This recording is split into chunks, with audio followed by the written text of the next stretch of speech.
Welcome student. आज फिर से एक नई वीडियो लेकर के आप लोगों के सामने प्रस्तुत है स्टूडेंट। और आज वाली वीडियो में मैं आप लोगों को पढ़ाने वाला हूँ विराम चिन्ह। आज वाली वीडियो में आप लोगों को मैं विराम चिन्ह पढ़ाने वाला हूँ। ठीक है, विराम चिन्ह आप लोगों के सामने ये है, पेश करता हूँ।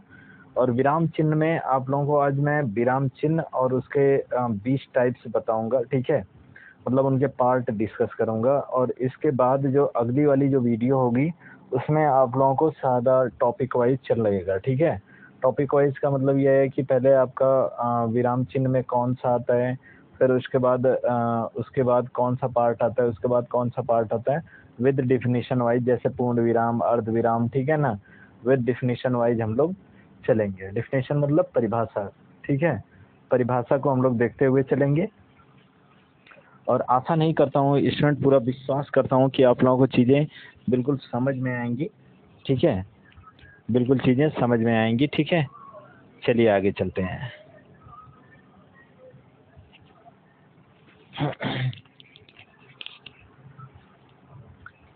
चलिए आगे बढ़ते हैं स्टूडेंट। अगला आप लोगों का देखिएगा, यहाँ पर विराम चिन्ह। विराम चिन्ह का अर्थ होता है, ठीक है ना, ठहराव या रुकना। विराम चिन्ह का अर्थ क्या होता है? ठहराव या रुकना इसका अर्थ होता है। ठीक है, विराम चिन्ह का अर्थ क्या होता है? ठहराव या रुकना। अगर मैं बात करता हूँ केवल विराम चिन्ह का अर्थ, तो यहाँ पर ठहराव या रुकना इसका अर्थ हो जाएगा। ठीक है, अच्छा एक बात और पॉइंट डिनोट कर लीजिएगा। ठीक है ना, यहाँ पे मैं आपको बता रहा हूँ, यहाँ से यहाँ तक चीज, श्री कामता प्रसाद गुरुजी ने इन्हें अंग्रेजी भाषा से लिया। ठीक है ना, माना है। और जिनकी संख्या कितनी होती है? तो 20 होती है। ये पॉइंट डिनोट कर लीजिएगा। ठीक है ना, जिनकी संख्या कितनी होती है? तो 20 होती है। पूर्ण, जिनमें से अगर मैं बात करता हूँ तो पूर्ण विराम को छोड़ करके, ठीक है ना, पूर्ण विराम को छोड़ करके ये क्या होती है? उनकी संख्या क्या होती है? 20 होती है। अब अगर मैं बात आगे चलता हूँ तो देखो 20 प्रकार कौन कौन से हैं, ये नीचे दिया हुआ है। ठीक है, अगर मैं बात करता हूँ अल्प विराम की, ठीक है, अल्प विराम की, तो अल्प विराम जैसा कि नाम से ही प्रदर्शित हो रहा है कि थोड़ी देर के लिए ठहराव। थोड़ी देर के लिए ठहराव क्या होता है? अल्प विराम कहा जाता है। ठीक है ना, थोड़ी देर के लिए ठहराव।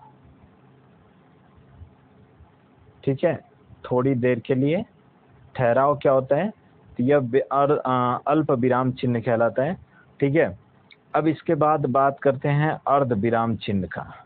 ठीक है ना, अर्ध विराम चिन्ह का।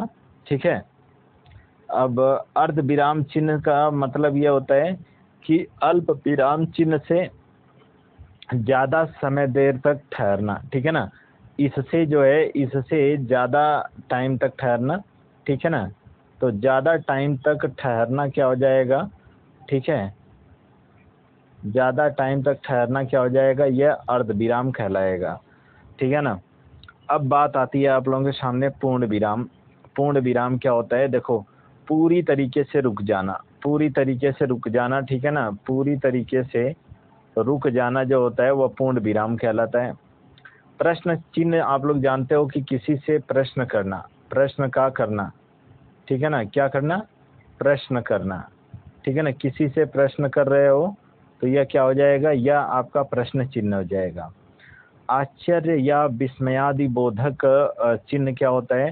तो जैसे कि किसी भी वस्तु को, किसी दृश्य को देख करके आपके मन में आश्चर्य होना, तो यह क्या हो जाएगा? आश्चर्य या विस्मयादि बोधक चिन्ह हो जाएगा। ठीक है ना, अगला जो छठवां है वो आपका निर्देशक चिन्ह।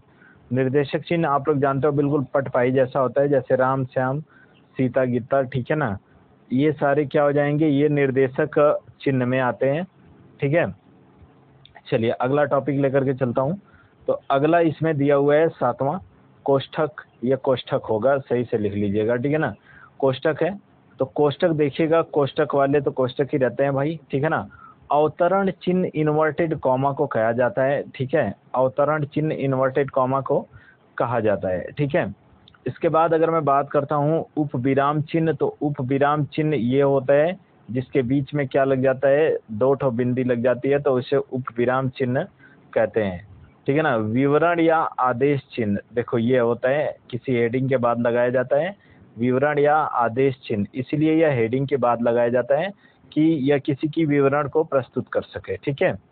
पुनरुक्ति चिन्ह, पुनरुक्ति चिन्ह, पुनरुक्ति चिन्ह केवल 2 सिंबलाइज रहेगा। यह पुनरुक्ति चिन्ह होता है लाघव या संक्षिप्त चिन्ह। देखो लाघव या संक्षिप्त चिन्ह का मतलब होता है BA MA, ठीक है ना।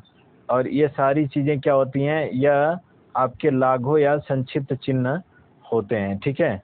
लोप चिन्ह, लोप चिन्ह देख रहे हो ना, यह डैश डैश डैश करके जो दिया रहता है वह क्या आता है, लोप चिन्ह होता है।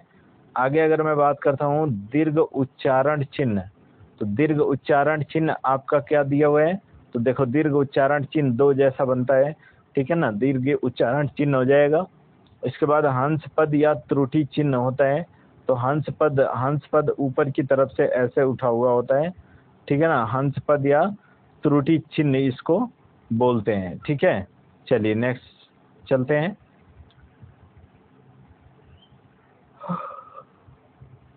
टीका चिन्ह, टीका चिन्ह में बहुत सारे टीका टिप्पणी जैसे चिन्ह आ जाते हैं। ठीक है ना।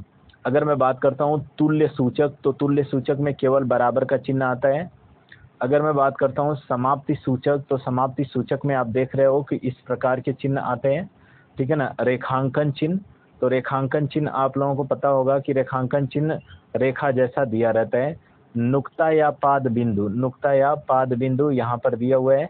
नुक्ता एक बिल्कुल बिंदु के आधार पर लगाया जाता है। जैसे नुक्ता का पैटर्न देखोगे ना, जैसे अगर मैं लिख रहा हूँ कि आजमगढ़, ठीक है ना, आजमगढ़ लिख रहा हूँ, तो देखो नुक्ता यहाँ पर लगता है। ठीक है ना, तो यह क्या हो जाएगा, यह आजमगढ़ हो जाएगा। ठीक है, तो ये चीज़ें हो जाएंगी, यह नुक्ता हो जाएगा। ठीक है। और आज के लिए इतना ही स्टूडेंट, मिलते हैं नेक्स्ट वीडियो में। तब तक के लिए वीडियो को चैनल को सब्सक्राइब कर दीजिएगा, वीडियो को लाइक कर दीजिएगा, लाइक तो एक बनता है स्टूडेंट। ठीक है ना। और सब्सक्राइब भी कर दिया कीजिए, और नोटिफिकेशन की बटन को ऑल पे क्लिक कर लीजिएगा ताकि आप लोगों को समय पर नोटिफिकेशन मिलती रहे। ठीक है। चलिए, और आज के लिए इतना ही, तब तक के लिए नेक्स्ट।